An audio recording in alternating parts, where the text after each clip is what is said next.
Okay, so clearly you can fly yourself in if you really want to. I'm not sure I'll do that on a presentation, but maybe there are more flamboyant people than me and you would like to do that. Clearly you can just build those directly in, as we've already seen, just fly in your camera and the green ball in the background at the same time. So you can do that, no problem at all. What I'm going to do here is show you how to put together a fancy build right from scratch rather than just using one of the ones that are already in the deck. So let's go into live demo mode, I guess. Here we go. Live demo mode on. So what I'm going to do to start with is just grab a couple of objects, or just one to start with. So let's go into my shapes library. And I just want to grab the vertical bar there. And I'm going to put that onto my show here, where it says my intro, or I'm not.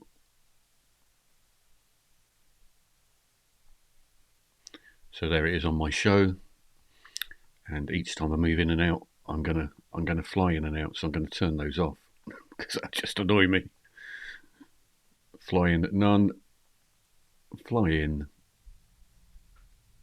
none. Okay, that should stop me flying about. So with this line here, what I'm actually wanting to do is bring in a couple of boxes on the top of the line, and you've seen that some of those in the builds already. But what I'm going to do is just slide that down or up to different locations so that I can fit my boxes in next to one another. So I maybe want to have that there. And if I set my fly in, because I know they're all going to come from the bottom here to the bottom, then when I duplicate that particular element, I know that it's going to be okay. I'm not going to have to set the fly in all the time. So I'm duplicating that. I bring it in the middle somewhere, but a bit lower for this one. And I'll duplicate it again. And for the final one, let's just bring it a bit higher. So just roughly position those where I want them on the screen. And then I'm going to go grab an orange box, because it's what we're going to do. So back into the shapes library. I always managed to choose the wrong one. But I'm just going to grab my orange box here, drag and drop it up onto my intro scene here. Here's the orange box. I'm going to make it a bit smaller. And it's sitting over the top of the yellow line, and you will see when it lines up with whatever it is I want to line it up with. And that's going to fly in from the bottom as well.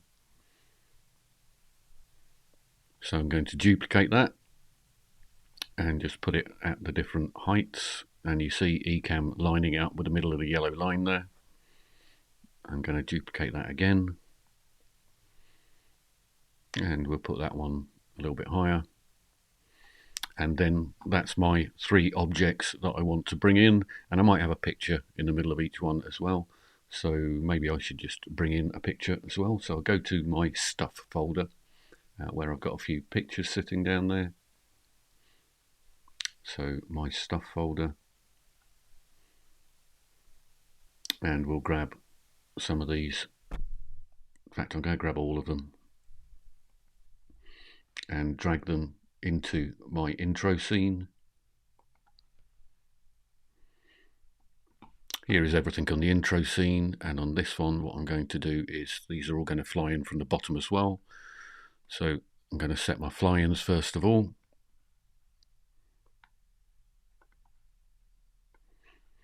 And it's kind of easier to do these now rather than when they're sort of layered up and in other places, because otherwise you get all mixed up with wanting to link things and unlink them and stuff like that.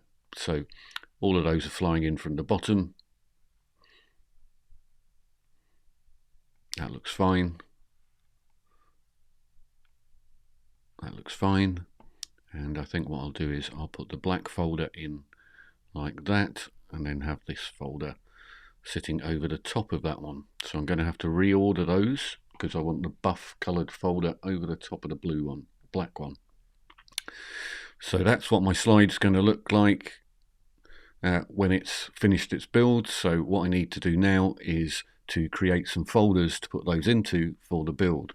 So I've created all my fly-ins, so that's done. All I need to do now is create the folders for each build. So there's just going to be the 3 builds. So I'm coming down to the bottom here, and then I'm going to put a folder in. And then I'm just clicking on that background and putting a folder in each time, because otherwise it will kind of stagger the folders down for you. And the easiest way is if they're all on the left hand side. So go to something like the background and then click the folder, and then you'll get all of the folders in there, which I now need to rename whilst leaning around my mic. Did I spell build correctly? Maybe.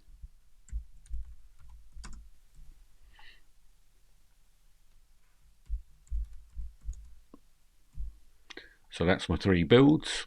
I'm going to take the folders and I'm just going to drag them up to the top of the scene.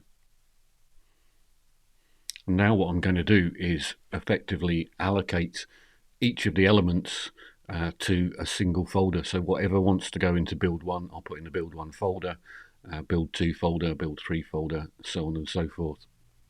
So let me do that. So the headphones, they're in build 3, so put those in build 3. The camera is in build 2, put that in build 2. File folders are all in build 1. So all I'm doing is allocating the different elements to the appropriate build box. So I can see that's in build 3. And I want to make sure that the box is underneath the graphical element. So that one's in build 2. And this one, therefore, will be in build 1. I then do the same thing with the lines. So that's in build 3. And I want that to be behind the orange box, so I'm dropping it to the bottom of that scene. Otherwise it's going to look a bit mad. Finally that one. And that's me created my builds. So all I need to do now is to link them together using the little link icon. So that is the little link icon next to each build folder. And then what I'm going to do is move that one around slightly, because they're now all linked together. I can move them about a bit so that they look a little bit more evenly spaced, or I could move them up and down, whatever I want to. And then I'm going to allocate a hotkey. So up here, my hotkeys as standard are R, T, and Y. Now I have said this before, you might want to use totally different hotkeys. The only reason I've chosen those ones are that they are very common on most keyboards, and therefore it's not going to be a problem to find out that the keys down the bottom row of the keyboard are in a different order, which they are on lots of keyboards. The other thing to note about the hotkeys is that Ecamm itself reserves some hotkeys. So if you've got cameras A, B, C and D, if you try to put a hotkey in for that, you'll find out that you fly in an object and the camera appears or something like that. So steer away from the lower end of the alphabet. There are a couple of other ones which are reserved as well, but thus far I've found out that those keys across the top seem to work fine. So hopefully now when I hit my keys, these will all disappear. So I'm hitting my hotkeys and they're all going to disappear. So if this was my scene, bringing them in one at a time.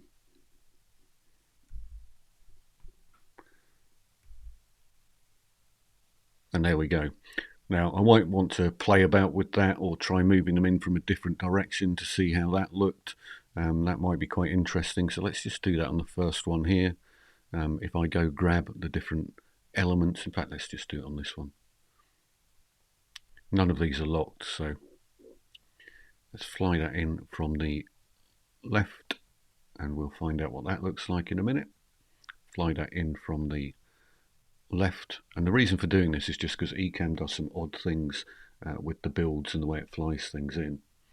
So I'm going to have to lock those headphones for a second, because at the moment I can't get at the orange box to do fly in from left. Fly in from left. So that should now fly in from the left. So I'm just going to get rid of the other two. So R and T, and we'll get rid of that one as well. And this should now fly in from the left if I got all of the builds right. I did.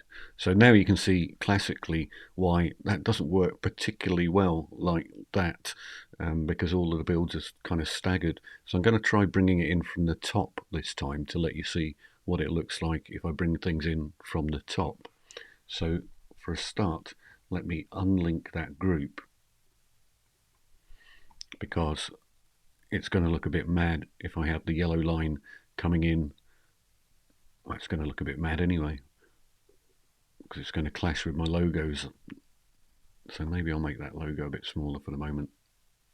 Is that locked? Probably.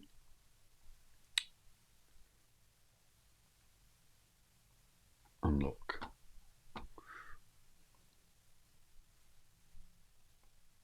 It doesn't want to move that for me. That'll do. So what I'm going to do here is align that in the center, and that orange box can now come lower.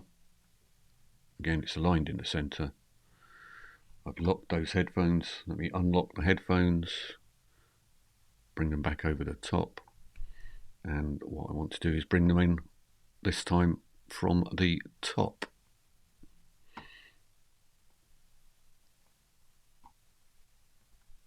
And unlock and lock the headphones so I can get the orange box and bring that in from the top as well.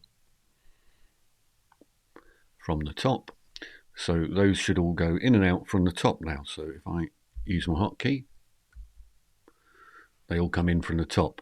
So really the point of this exercise was to show you a fancy build from scratch, but coming in from different directions, and the sort of default transitions that Ecamm has and how that affects things with different shapes. So when I'm bringing these in from the top, they seem to work very nicely. But if I bring them in from the side, it doesn't bring them in as a group. So just if you are building things from scratch, bear that in mind, that there are some behavioural things in Ecamm that you can't do much about.